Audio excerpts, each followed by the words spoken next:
Everyone, myself doctor Amit Mittal. मैं senior consultant Santosh Durlabh ji hospital Jaipur and director Mittal hand micro surgery centre Vaishali Nagar Jaipur. आज हम जिस topic की बात करेंगे उसे बोलते हैं स्कैफोइड फ्रैक्चर। ये क्या होता है और कहाँ की फ्रैक्चर होता है? तो हमारा जो हाथ है इसमें ये कलाई जो रीजन है इसमें बहुत सारी बोन्स होती हैं जो इस एरिया में होती हैं। जो हमारे अंगूठे की साइड, जो निचले की साइड जो बोन होती है उसे स्कैफोइड बोन बोलते हैं। तो इसका जब फ्रैक्चर हो जाता है उसे हम स्कैफोइड फ्रैक्चर कहते हैं।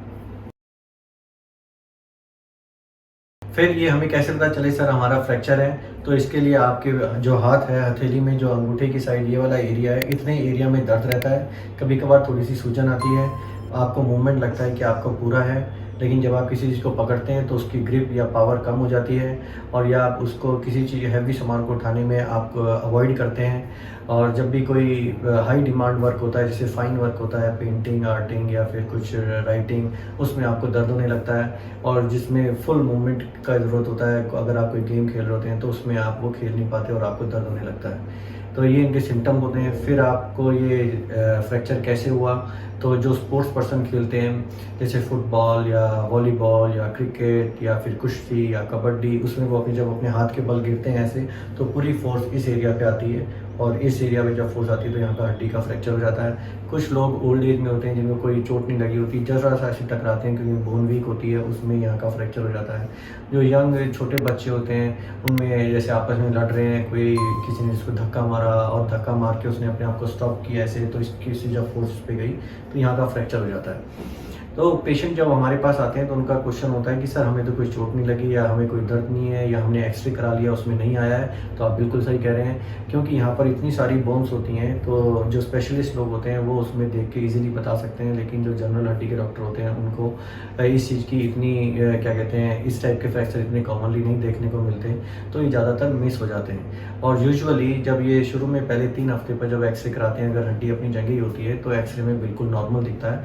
तो इसलिए उनको प्लास्टर नहीं दिया जाता है या सिंपल मेडिसिन दी जाती है। तो इस चीज़ के लिए अगर आप पूछें कि इनको कैसे डायग्नोस किया जाता है तो एक्सरे से, लेकिन जो स्पेशलिस्ट लोग होते हैं वो उनको जिस एरिया में दर्द है उससे देखकर और फिर उनको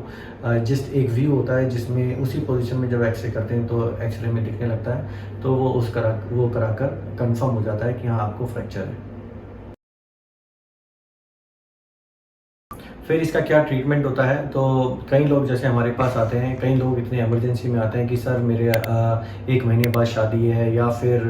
मेरे घर में कुछ काम है या मैं छुट्टी नहीं ले सकता, रेस्ट नहीं कर सकता। और अगर वो हमारे पास इमीडिएटली आएँ और जब हम उनका एक्सरे देखते हैं कि हड्डी बिल्कुल अपनी जगह है, तो हम उनको पूछते हैं कि हाँ ये प्लास्टर से ठीक हो सकता है, लेकिन आपको 3 मंथ्स के लिए प्लास्टर लगाना होगा। अगर वो कहते हैं कि हाँ yes we are ready for 3 months plaster, और अगर जैसे जो स्पेशलिस्ट जैसे हम लोग हैंड सर्जन देखते हैं और हमें लगता है कि हाई चांसेस हैं उसके प्लास्टर से जुड़ने के, तो हम ऐसे पेशेंट्स को प्लास्टर लगाने की सलाह देते हैं। लेकिन कुछ लोग ऐसे होते हैं कि उनका जो वर्क जॉब होता है, जैसे उनको बाइक से जाना होता है या बहुत सारे काम करने होते हैं, वो प्लास्टर को अवॉइड करना चाहते हैं और उनकी जब एक्सरे देखा जाता है तो हमें लगता है कि हाँ हम मिनिमल इन्वेजिव से उसका ऑपरेशन कर हम उसको फिक्स कर सकते हैं और उसके बाद उसका प्लास्टर अवॉइड कर सकते हैं और उसके रूटीन वर्क में जाने के लिए अलाउड कर सकते हैं। तो जब ऐसी कंडीशन में आते हैं तो पेशेंट, तो हम उनको 2 ऑप्शन देते हैं, या तो मिनिमल इन्वेजिव स्कैफोइड को फिक्स करवाइए स्क्रू से, या फिर आप उनको प्लास्टर रखिए 3 मंथ्स तक के लिए। कुछ लोग हमारे पास काफ़ी लेट आते हैं जिनको बाद में पता चलता है कि सर हमने प्लास्टर भी लगवा लिया और हड्डी नहीं जुड़ी, हमने स्क्रू लगवा लिया लेकिन स्क्रू लूज़ हो गया,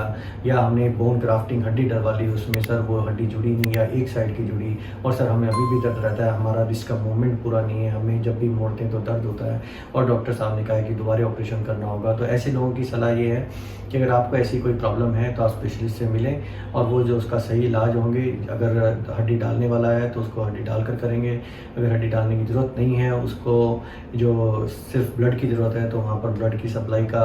इंक्रीज़ करके उससे हो जाएगा, या फिर अगर हड्डी बिल्कुल गल चुकी है या उसका कोई सप्लाई नहीं है तो उसको निकाल कर जो बाकी हड्डीज़ हैं उनका अलाइनमेंट फिक्स कर उसके मूवमेंट की तैयारी की जाती है। इन कई लोग इतना लेट आते हैं जिनमें उस हड्डी ना जुड़ने के कारण या ऑपरेशन ना कराने के कारण या ऑपरेशन कराने के कारण वहाँ की जो जॉइंट की बाकी बोन्स हैं जिसमें मूवमेंट होता है वो भी अगर ख़राब हो जाती हैं और इधर उधर हड्डियाँ बनने लगती हैं, तो ऐसे लोगों का हम ऑपरेशन करते हैं सैल्वेज ऑपरेशन, जिसमें हमें उस हड्डी को निकाल कर और या पूरी उस एरिया की पूरी जितनी हड्डियाँ होती हैं जैसे 2 रो में होती हैं उनको निकाल कर और ऊपर की हड्डियों को हम नीचे ले आते हैं और फिर भी उनका मूवमेंट अच्छा रहता है। तो